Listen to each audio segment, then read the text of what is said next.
Assalamualaikum warahmatullahi wabarakatuh. Perkenalkan, nama saya Muhammad Afan Maulana Sulfani, Prodi S1 Teknik Telekomunikasi Institut Teknologi Telkom Purwokerto dengan NIM 20101090 dari kelas S1 TT08C.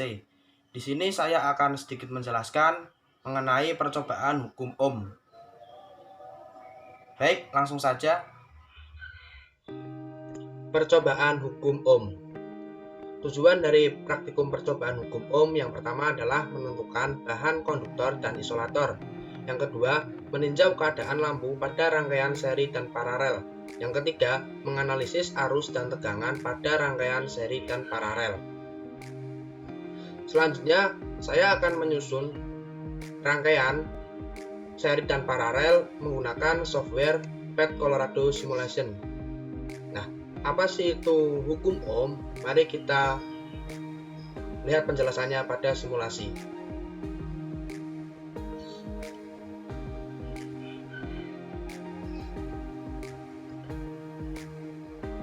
Jadi hukum Ohm itu adalah hubungan matematis antara kuat arus dan beda potensial atau sumber tegangan.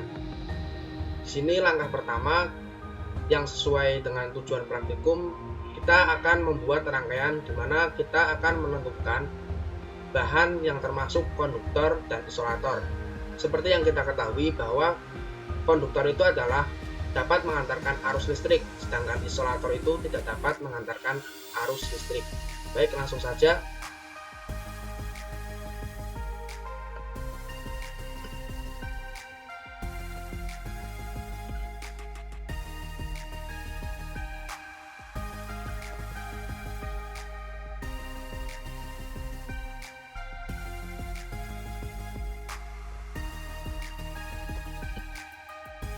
Kemudian setelah rangkaian jadi, di sini kita akan menentukan bahan apa saja sih yang termasuk ke dalam konduktor maupun isolator. Yang pertama, saya akan menggunakan koin. Nah, kemudian kita koinnya taruh sebelah sini. Kita hubungkan. Selanjutnya kita jalankan. Nah, dapat kita lihat ya teman-teman, bahwasanya di sini lampu ini dapat menyala secara terang dan arus listriknya dapat mengalir dengan lancar ya. Itu menandakan bahwa bahan ini adalah termasuk ke dalam konduktor. Kemudian saya akan mengganti bendanya. Sekarang saya akan menggunakan tangan.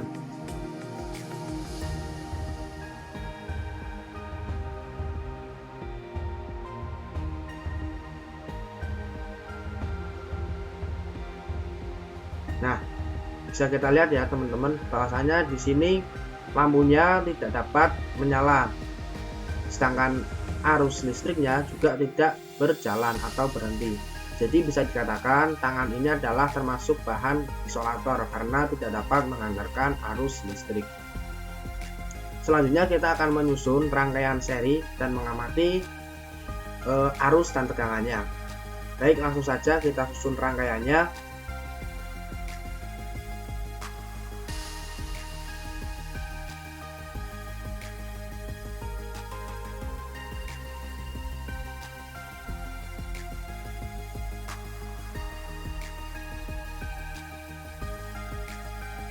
Setelah rangkaiannya jadi, mari kita coba jalankan.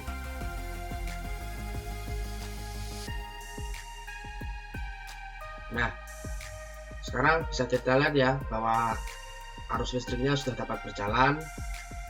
Kemudian dapat kita ketahui bahwasanya pada rangkaian seri ini jika nilai resistor itu semakin besar, maka nilai tegangannya juga akan semakin besar. Akan tetapi untuk arusnya ini maka akan semakin kecil, dan juga laju arusnya ini akan semakin lambat jika nilai resistornya semakin besar. Kemudian pada rangkaian seri ini nilai arus tiap resistornya itu sama, akan tetapi nilai tegangannya yang berbeda. Nah, saya akan kasih sampel untuk pengukuran nilai tegangan dan arus pada tiap resistornya.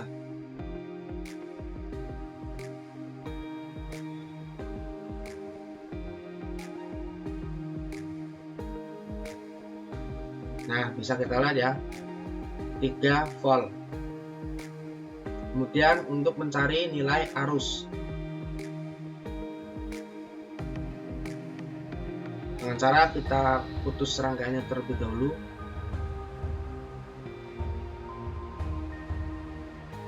Kemudian kita masukkan sini.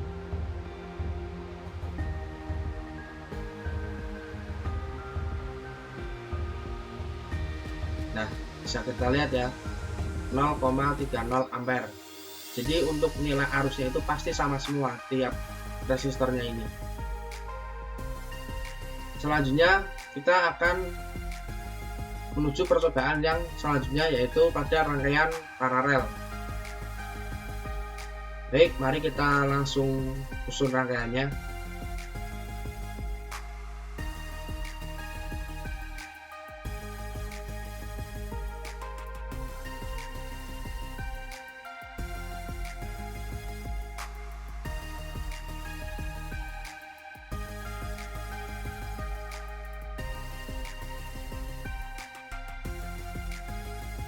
Kemudian setelah rangkaiannya jadi, kita coba jalankan. Bisa kita lihat ya teman-teman, bahwasanya di sini aliran arus listriknya sudah bisa berjalan dengan lancar. Nah, pada rangkaian paralel ini, jika semakin besar nilai resistornya, maka nilai arusnya itu semakin kecil.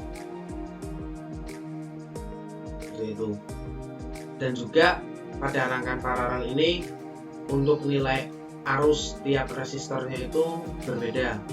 Akan tetapi untuk nilai tegangannya itu pasti sama tiap resistornya. Nah, di sini saya akan memberikan sampel contoh pengukuran nilai tegangan dan arus pada tiap resistornya. Jadi sama caranya seperti pada rangkaian seri.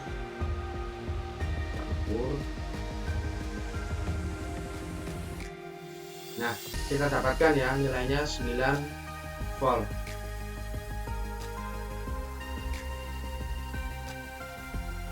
Kemudian kita akan melakukan pengukuran pada R2 nya. Kita putus dulu rangkaiannya.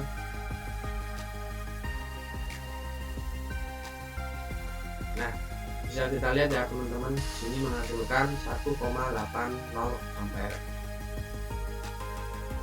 Nah, selanjutnya kita ke pembahasan. Nah, pada rangkaian tertutup itu terjadi aliran arus listrik. Arus listrik mengalir karena adanya beda potensial antara dua titik pada suatu penghantar, seperti pada lampu senter, radio, dan televisi. Alat-alat tersebut dapat menyala atau berfungsi karena ada muatan aliran listrik dari sumber tegangan yang dihubungkan dengan peralatan tersebut, sehingga menghasilkan beda potensial. Hubungan secara matematis antara kuat arus listrik dan beda potensial disebut hukum Ohm.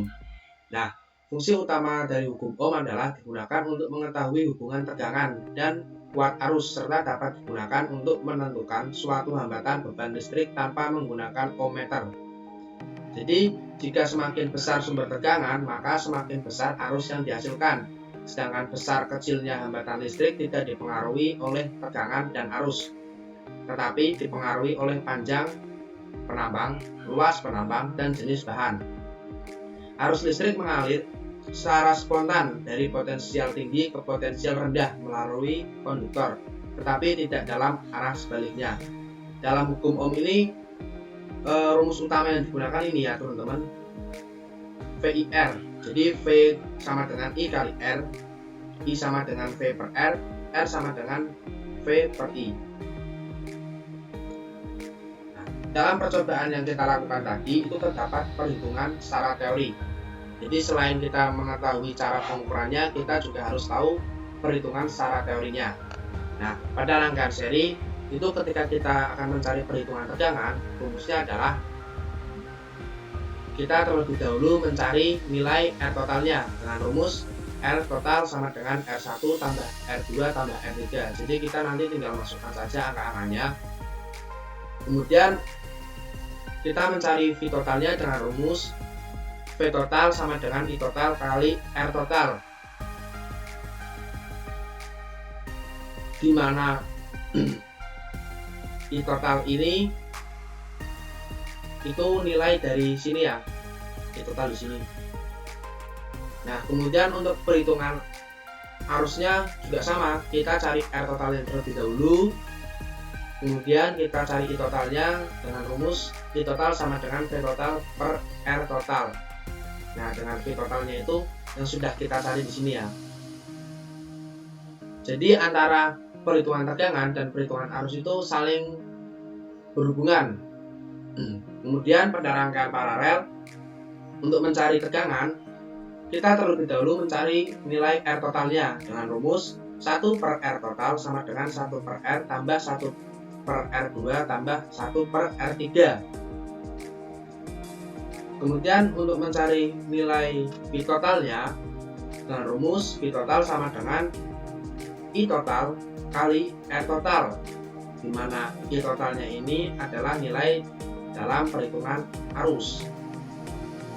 Kemudian untuk mencari arusnya itu sama dengan pada perhitungan tegangannya ya, yaitu dengan cara mencari R totalnya dengan rumus 1 per R total sama dengan 1 per R1 tambah 1 per R2 tambah 1 per R3. Kemudian untuk mencari I totalnya, I total sama dengan V total per R total. Nah, dengan V totalnya itu nilai tegangan di sini. Di sini ya. Jadi antara rangkaian seri dan paralel itu sama, antara perhitungan tegangan dan arus itu saling berhubungan. Nah, ingat rumus utamanya teman-teman, itu menggunakan V sama dengan I kali R. Nah, kemudian kesimpulannya, yang pertama, benda yang mengandung logam termasuk konduktor listrik karena dapat mengalirkan arus listrik dengan baik, sedangkan benda yang tidak mengandung logam termasuk isolator karena tidak dapat mengantarkan arus listrik dengan baik. Yang kedua, pada rangkaian seri, arus yang mengalir pada setiap resistor memiliki nilai yang sama, sedangkan besar nilai tegangannya itu yang berbeda. Yang ketiga, pada rangkaian seri, besar nilai hambatan suatu resistor mempengaruhi besar nilai tegangan pada sebuah rangkaian. Apabila semakin besar nilai hambatan suatu resistor, maka nilai tegangannya semakin besar juga. Dan sebaliknya, semakin kecil nilai hambatan suatu resistor, maka besar nilai tegangannya semakin kecil. Yang keempat, pada rangkaian paralel, tegangan pada setiap resistor memiliki besar nilai yang sama, sedangkan arus yang mengalir pada setiap resistor memiliki besar nilai yang berbeda. Yang terakhir, pada rangkaian paralel, nilai hambatan pada setiap resistor mempengaruhi besar nilai arus yang mengalir pada setiap resistor. Jadi semakin besar nilai hambatan pada suatu resistor, maka nilai arus yang mengalir akan semakin kecil atau lemah. Sebaliknya, semakin kecil nilai hambatan pada suatu resistor, maka besar nilai arus yang mengalir pada suatu resistor semakin besar atau kuat. Cukup sekian dari saya, terima kasih. Kurang lebihnya mohon maaf, semoga bermanfaat. Wassalamualaikum warahmatullahi wabarakatuh.